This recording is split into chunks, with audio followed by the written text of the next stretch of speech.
क्या आप सभी ने कभी ये गौर किया है कि जुमा की नमाज होती है, संडे का मास होता है, मगर हिंदुओं के पास क्या है? जुमा के दिन मुस्लिम लोग पूरे देश भर में मस्जिदों में जाकर नमाज पढ़ते हैं। क्रिश्चियन लोग हर संडे को अपनी फैमिली को लेकर चर्च में जाकर मास करते हैं। हिंदू क्या करता है? किसी ने गौर किया है आज तक?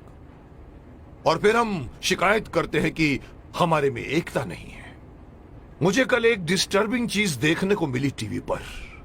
विश्लेषण करके मुझे बताया गया है, मैंने देखा कि पूरे वर्ल्ड में 190 करोड़ मुस्लिम्स हैं, मुस्लिम राष्ट्रों से मिलाकर। हिंदुस्तान में 100 करोड़ हिंदू हैं, लेकिन वो 190 करोड़ मुस्लिम एक कॉल पर इकट्ठे हो सकते हैं, हो जाते हैं। अगर मैं सिंपल वे से कहूं, एक सीटी मारते ही सब लोग एकजुट हो सकते हैं। क्रिश्चियन लोग मिलकर एक दूसरे से फोर्स बन सकते हैं, लेकिन हिंदुओं का क्या भाई? कोई हिंदुओं के पास में कोई एक ऐसी मैकेनिज्म है जिसके द्वारा पूरे 100 करोड़ हिंदू जाने एक दूसरे को? अरे साहब, नेक्स्ट फ्लैट में कौन रहता है हमें यह भी नहीं पता होता। मुंबई सिटी या हर सिटी की ये बात है। मैं ये कहना चाहता हूं कि हिंदुओं को अगेन मैं वही कहूंगा कि मैं कहना चाहता हूं कि मुझे पता नहीं कि मेरी बात में कितना वजन है, लेकिन मैं पूरे देश के धर्माचार्यों को, मैं देश के पूरे संत समाज के जो बड़े बड़े आसीन पदासीन है, मैं उनको कहना चाहूंगा, आह्वान कीजिए, आप एक दिन मुकर्रर कीजिए, एक दिन फिक्स कीजिए, हफ्ते में एक दिन आप अपना लीजिए। और अगर मुझसे पूछो तो वो मंगलवार आ सकता है, क्योंकि मंगलवार हनुमान का दिन है, हनुमान जी का दिन है।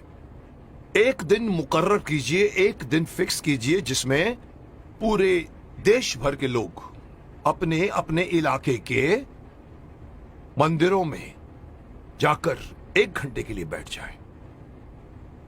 क्या करेंगे आप लोग बैठकर? मुस्लिम लोग नमाज पढ़ते हैं, क्रिश्चियन लोग उनका एक अपना सिस्टम होता है, उनके फादर बोलते हैं।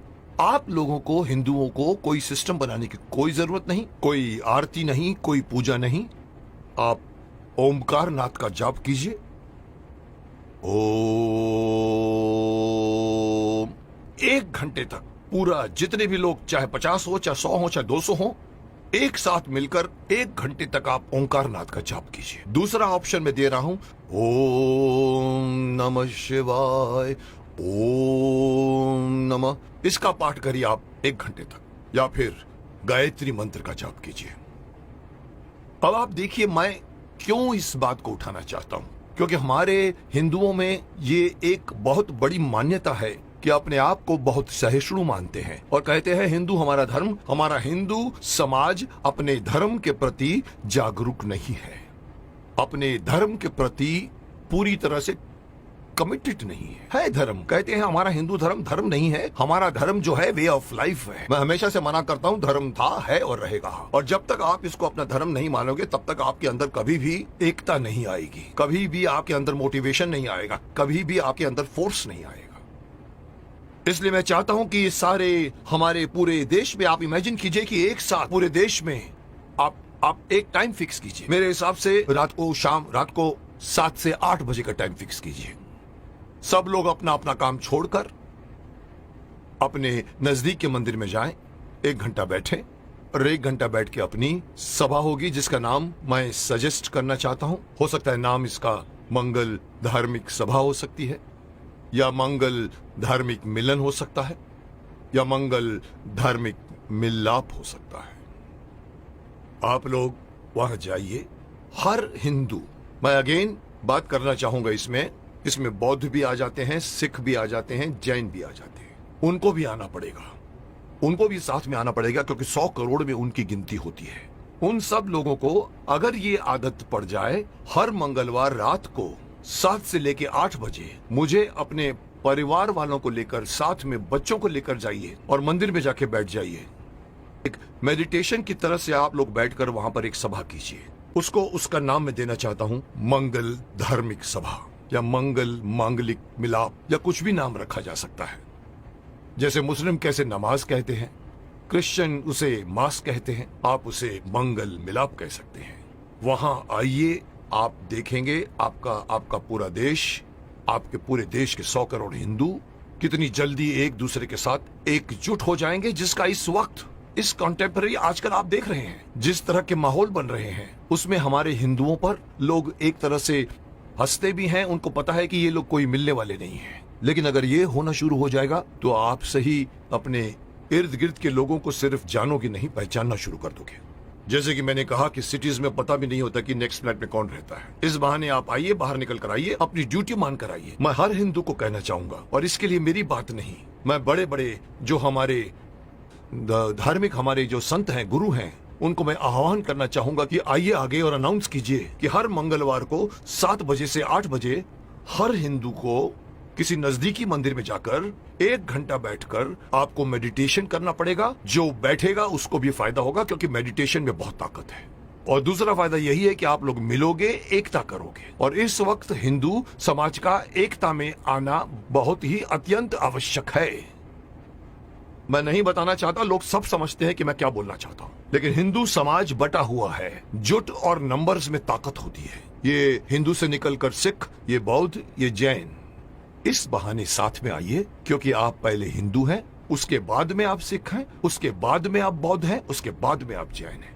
मेरी एक छोटी सी गुजारिश है कि मैं अपनी तरफ से सलाह देना चाहता हूं कि देश भर में कुछ ऐसा कानून बनाया जाए।